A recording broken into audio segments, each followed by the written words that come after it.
ITI मधील spot राऊंडचा detail time table already प्रकाशित करण्यात आलेला आहे आणि त्यासंबंधी संपूर्ण डिटेल व्हिडिओ या चॅनलच्या माध्यमातून मी अपलोड केलेलाच आहे।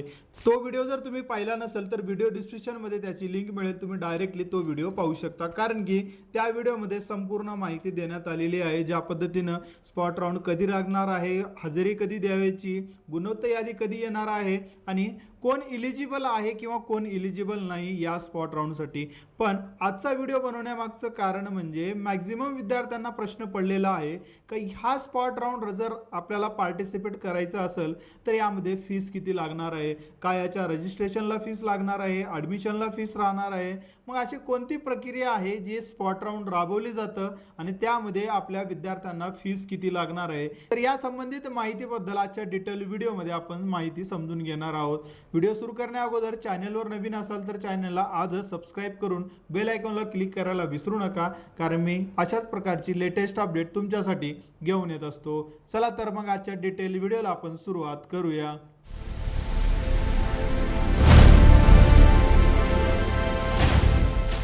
मित्रांनो, ITIचा ज्यावेळेस आपण फॉर्म भरला असेल तर त्यावेळेस तुम्ही 100 किंवा 150 रुपये ही फीस भरली असेल।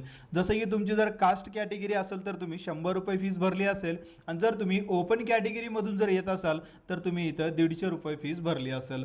ज्यावेळेस आपण या इथं ITI मध्ये प्रवेश घेत असताना पैसे किती लागणार याचा विचार करतो तर तुम्हाला रजिस्ट्रेशनला 100 किंवा 150 म्हणजे ज्या पद्धतीची तुमची कास्ट आहे त्या कास्ट कॅटेगरीनुसार तुम्ही इथं फीस भरली असेल। त्याच पद्धतीनं ज्यावेळेस तुम्ही प्रवेश घेण्यासाठी जाता त्यावेळेसही त्याच पद्धतीनं कास्ट कॅटेगरीनुसारच इथं फीस सुद्धा आकारली जाते। पण स्पॉट राऊंड संदर्भात जर विचार केला तर स्पॉट राऊंडला ॲडिशनल कुठलीही फीस घेतली जात नाही। त्या पद्धतीने आपली रेग्युलरची फीस आहे तीच फीस या स्पॉट राऊंड साठी सुद्धा ही लागू असते। स्पॉट राऊंड किंवा काउन्सिलिंग राऊंड हा फक्त जे जागे शिल्लक आहेत 4 राऊंड मध्ये भरत असताना जे जागे भरले नाहीत म्हणजे शिल्लक जागे आहेत अशा जागे भरण्यासाठी जो शेवटचा राऊंड राबवला जातो त्याला आपण काउन्सिलिंग राऊंड किंवा स्पॉट राऊंड अशा प्रकारचं म्हटलं जातं। आता फक्त याला नाव देण्यात आलेले आहे, यामध्ये अतिरिक्त फीस कुठलीही घेतली जात नाही। ज्या पद्धतीनं तुमचा पहिला दुसरा तिसरा आणि चौथ्या राऊंड मध्ये नंबर लागला ते लागल्याच्या नंतर जी फीस घेतली जाते त्याच पद्धतीनं या ITI मध्ये स्पॉट राऊंडला ज्यावेळेस तुम्ही जाता तेवढीच फीस इथं घेतलेली जातं। जसं आपण कास्ट कॅटेगरीचा विचार केला तर ITI मध्ये गेल्याच्या नंतर दोन प्रकारचे ट्रेड तुम्हाला मिळतील, एक इंजिनिअरिंग ट्रेड आणि दुसरा नॉन इंजिनिअरिंग ट्रेड। प्रश्न हा पडतो की ज्यावेळेस तुम्ही तिथं संबंधित ITI मध्ये प्रवेश घेण्यासाठी जाता त्यावेळेस हा तो ट्रेड इंजिनिअरिंग आहे का नॉन इंजिनिअरिंग आहे हे आपल्याला माहित असणं गरजेचं आहे।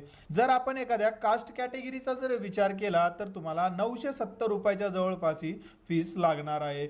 जर आपण इथं ओपन कॅटेगरीचा विचार केला तर जवळपास 18 ते 2200 रुपये एक मॅक्झिमम पकडून चला तेवढी फीस तुम्हाला इथं लागणार आहे। एक फिक्स आकडा तुम्हाला का सांगत नाही, कारण की तुम्हाला इंजिनिअरिंग ट्रेड मिळेल का नॉन इंजिनिअरिंग ट्रेड मिळेल अशा प्रकारचं कन्फ्युजन या ठिकाणी येत असल्यामुळं तुम्हाला फिक्स किती फीस लागेल या ठिकाणी सांगता येत नाही।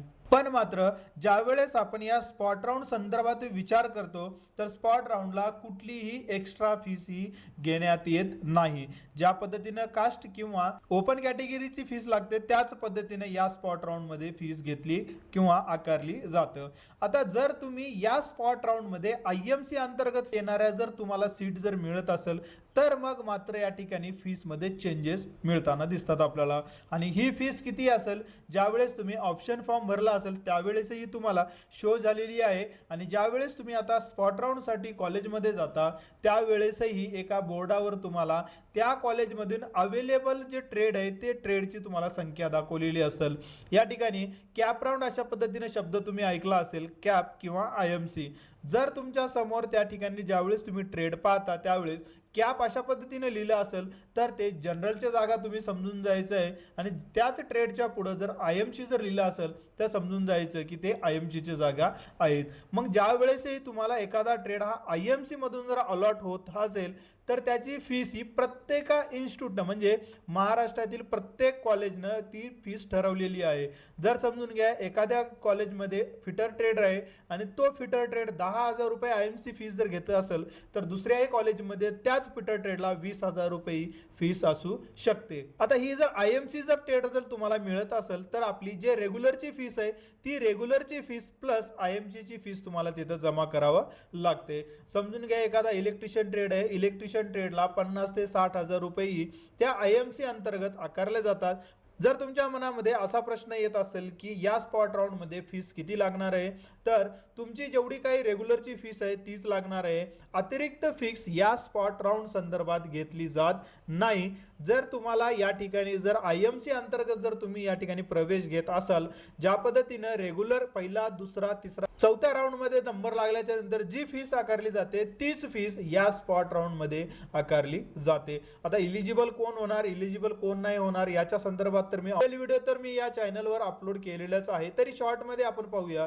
आजपर्यंत म्हणजे या 4 राऊंडमध्ये ज्याही विद्यार्थ्यांनी ITI मध्ये आपला प्रवेश घेतला असेल असे विद्यार्थी या ठिकाणी स्पॉट राऊंडसाठी इलिजिबल नाहीत.